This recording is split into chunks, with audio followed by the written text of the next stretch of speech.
Hello from the Music Interview Corner. Day 3 at Tuska, and I am here with Martijn from Delain. Hello. Thank you so much for taking time for the interview. My pleasure. How does it feel for you to play today at the 20th Tuska Open Air?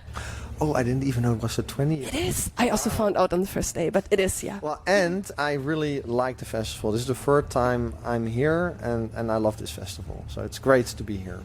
Yeah. I love it too. It's my favorite. It's one of the best in Europe.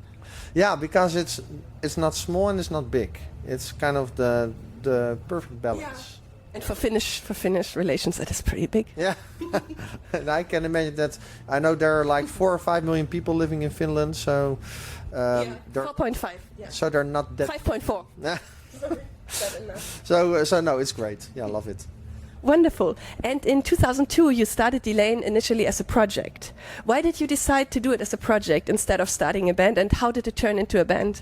Yeah, that's a good question. It was never really like a perceived plan what would happen with Delain. It wasn't even planned for me to be, how do you say, a professional musician. It was not my ambition, but I just loved to make music. And for me, at that time I left Within Temptation, and I wanted to challenge myself to see if I can write an album, and that's how it kind of started. But for that, I needed people to help me. So then I asked, "Hey, can you write? Can you ride with me?" That was Gus, the guy I still ride with. And I asked somebody, "Hey, can you play guitar or can you play bass?" And then you simply ask people around you, and then it developed into a project first.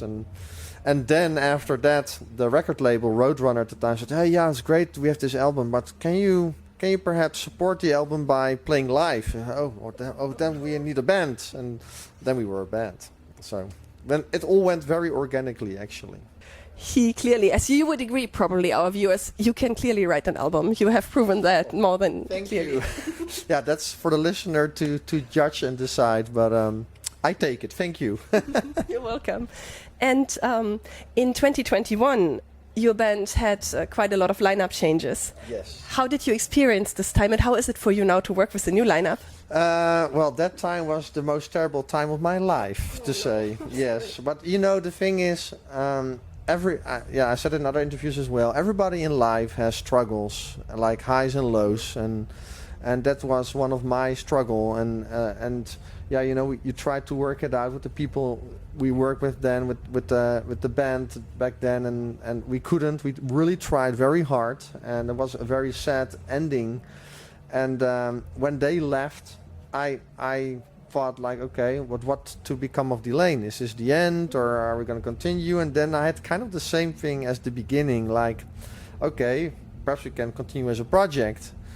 And then it again turned into a band, but I didn't expect it because I asked the former band members of Delain, can you perhaps play on the album, and perhaps we can do it in a project form? And then they said, but why can we not do it as a band? And there we went again, and now we're here. Yeah. Wonderful. That would have been also my next question. In February, your 7th studio album, Dark Waters, came out. And how did you experience the recording process with the new lineup? Oh, that was exciting. It was kind of a transitional record, because some people who are in the band now weren't there yet, and others were. And it was a very exciting time, because COVID was kind of at the end. Back then it was still happening, but it was kind of ending. And of course, you had a new singer, Diana, and so it was a very exciting time. And with change also comes new surprises, and that makes it a lot of fun. I think Diana's voice is amazing with your music, by the way. Oh, thank you so much. And yeah, I consider myself really lucky, because you never know how do you say, who crosses your path, so to say. And I was lucky enough that Diana got involved, and I'm really, really happy. And because of her, we can sing both new songs, play new songs and old songs. And so, I feel blessed and spoiled. Wonderful. And you also have spoiled your fans, actually, with 4 music videos. It is Queen of Shadow, Moth To A Flame, Beneath, and... Oh, do we have a visitor? I think Oh, we yeah. have a visitor, but We won't ignore it, right? yeah, we ignore it for now. Yeah, and the quest and the curse. Which one of those music videos was the most fun to make?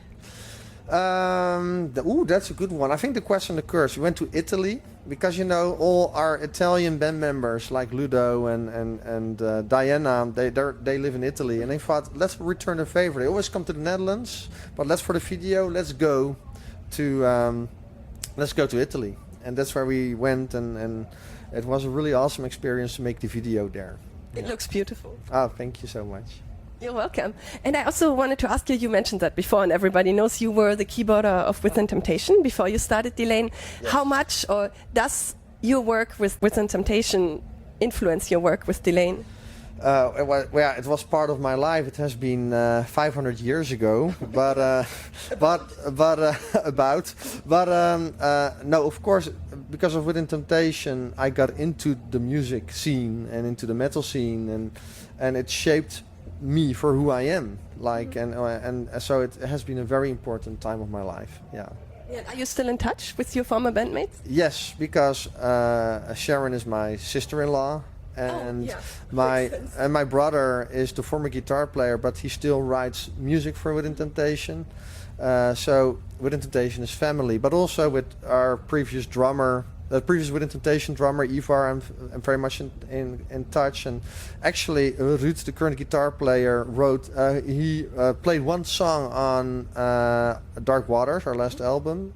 So yeah, we're very much in touch. Oh, that's good. Yeah. I wanted to ask you, what is the most personal song you've ever written? Whew, that's a good one. I don't really write lyrics, and therefore it's for me more difficult to make it personal in that sense. However, for this album, we have the song Invictus, and there's a lot of stuff that happened to me that is in that song. It's of course a bit dramatized, and it's also a little bit partially made fictional as well. But there are elements in there that are really part of what I experienced in life, and that is in that song. So that makes it personal. Yeah. It's a great song. Thank you. Yeah, you're welcome. In May, you did something special with the Re-Rock for Kids .ch to support the Swiss Children's Hospice Foundation. Can you tell us more about that? Yeah, we were approached. Actually, Paolo, our guest singer, was approached if we could sign like a stuffed animal that they can auction, and that went to this cause, and that was in Switzerland, and they came to the show, and we got the teddy bear, we signed it, and yeah, so that was actually a very spontaneous thing that we got approached by them. And yeah, that's always good if you are able to contribute a little bit. Yeah. And maybe a funny question. That's my favorite question. I always ask that because funny stuff comes up. What is the craziest thing you have ever done on tour, if you want to share? Whew. I might be a very boring guy then. The craziest thing I did on tour. Not many crazy things. I do remember that I went skiing in Canada when we were on tour with Nightwish, actually. And a tour manager really got upset with me, like, what if you break your leg? It's the end of the tour, so you're crazy. But I don't think skiing is that crazy, but that might be it. So it's not that exciting, no. No, but it was probably fun. And we also have to live our lives. Yes, I agree. Yeah, totally. And in 2019, now that you mentioned Nightwish, you went on a whole tour with Marko Hietala as a guest. How did that happen, this collaboration? Well, I met Marco in 2005 for our first record, Lucidity, and the contact always stayed. And at a certain point, of course, we went on tour with Nightwish, and there are a lot of people in the band I know. I know Floor already since her time After Forever when she played Within Temptation. That goes way back, and so there's always contact there, and it always stayed. And at a certain point, we asked Marco, "Hey, would you be willing? The fans are asking so many times if you want to perform with us live. So let's just do a dedicated tour together. Would you be open to that? And he was totally up to that, and that's when we did that. Yeah. And there's also multiple beautiful songs with him together on YouTube. I've seen them. Yes, true. Yeah. And the funny thing is, next week we're gonna do it again in Zetsieben. There's a festival there in Switzerland. So sometimes then just we come together and then magic happens. Yeah. Cool. So guys, you know which festival you have to hit next. Oh yeah, and also in September you're gonna go on a big US tour with Visions of Atlantis. Yes, we're going on a US tour. It's actually not even that big. I think it's only 14 shows, but it's always great to play North America. And I'm really, really looking forward to it. And well, I'm married to an American, so I have a special connection to America. And it's always great to be back there. And also for the new band members, it's a big adventure, of course. Oh, yeah. And now indeed we're taking Visions of Atlantis with us on tour, so that's gonna be fun. Yes. Cool. And do you want to say anything to your fans?